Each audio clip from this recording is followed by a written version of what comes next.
చక్కని సీతకి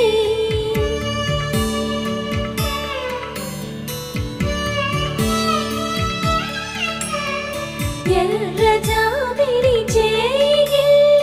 రాముడేడని అడుగుతుంటే